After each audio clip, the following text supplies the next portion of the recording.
हाल ही में आईआईटी मद्रास ने रेल मंत्रालय के सहयोग से 422 मीटर लंबा भारत का पहला हाइपरलूप टेस्ट ट्रैक तैयार किया है। हाइपरलूप तकनीक 1000 किलोमीटर प्रति घंटा तक की रफ्तार प्राप्त कर सकती है, जिससे 350 किलोमीटर की दूरी मात्र 30 मिनट में तय की जा सकेगी। कहने का तात्पर्य यह है कि अगर यह ट्रैक हकीकत बन गया तो आप दिल्ली से जयपुर तक की दूरी आधे घंटे से भी कम समय में तय कर सकेंगे। आइए समझते हैं कि हाइपरलूप कैसे काम करता है। हाइपरलूप, जिसे अक्सर परिवहन का 5वां तरीका कहा जाता है, एक हाई स्पीड परिवहन प्रणाली है जो लंबी दूरी की यात्रा में क्रांति ला सकती है। यह विशेष रूप से डिजाइन किए गए कैप्सूल या पॉड्स को बहुत कम वायु प्रतिरोध के साथ आगे बढ़ाने के लिए वैक्यूम ट्यूब का उपयोग करता है। सरल शब्दों में कहें तो हाइपरलूप वैक्यूम ट्यूबों का उपयोग करके काम करता है, जिसमें हवा का दबाव काफी कम हो जाता है, जिससे लगभग वैक्यूम जैसा वातावरण बनता है। इन ट्यूबों के भीतर उपस्थित पॉड्स या कैप्सूल यात्रा करने के लिए एयर बेयरिंग तकनीक या इलेक्ट्रोमैग्नेटिक प्रोपल्शन का उपयोग करते हैं। यह प्रणाली फ्रिक्शन और वायु प्रतिरोध को समाप्त करती है, जिससे यह लगभग 1 मैक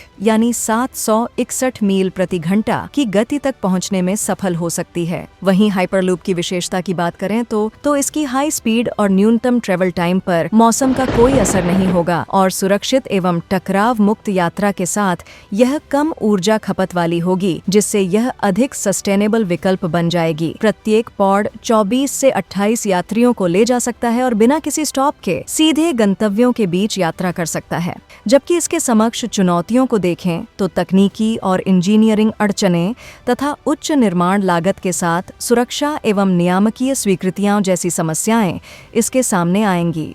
तो आखिर क्या होगा भारत और उसके बाहर हाइपरलूप का भविष्य? हालांकि भारत में हाइपरलूप अभी भी अपने शुरुआती चरण में है, लेकिन भविष्य में इसकी संभावनाएं बहुत अधिक हैं। टेस्ट ट्रैक का विकास और आविष्कार टीम द्वारा किया जा रहा काम भारत में हाई स्पीड यात्रा के सपने को साकार करने की दिशा में महत्वपूर्ण कदम है। आपको बता दें कि भारतीय रेलवे इस टेस्ट ट्रैक की सफलता के बाद देश में पहली कमर्शियल हाइपरलूप प्रोजेक्ट शुरू करने की योजना बना रही है, जबकि वैश्विक स्तर पर हाइपरलूप की अवधारणा को सबसे पहले टेस्ला के सीईओ एलन मस्क ने 2013 में हाइपरलूप अल्फा नामक अपने श्वेत पत्र के माध्यम से पेश किया था। मस्क के विचार का उद्देश्य परिवहन का एक नया तरीका बनाना था, जो वैक्यूम ट्यूब के माध्यम से यात्रा करने वाले पॉड्स का उपयोग करके बेहद तेज यात्रा को सक्षम करेगा। इस अवधारणा ने वैश्विक ध्यान आकर्षित किया और कई लोगों ने इसे परिवहन के भविष्य के रूप में देखा। हालांकि अपने शुरुआती उत्साह के बावजूद हाइपरलूप परियोजना को कई असफलताओं का सामना करना पड़ा है। वीडियो पर आधारित आज का प्रश्न, हाइपरलूप सिस्टम के बारे में निम्नलिखित कथनों पर विचार करें। 1.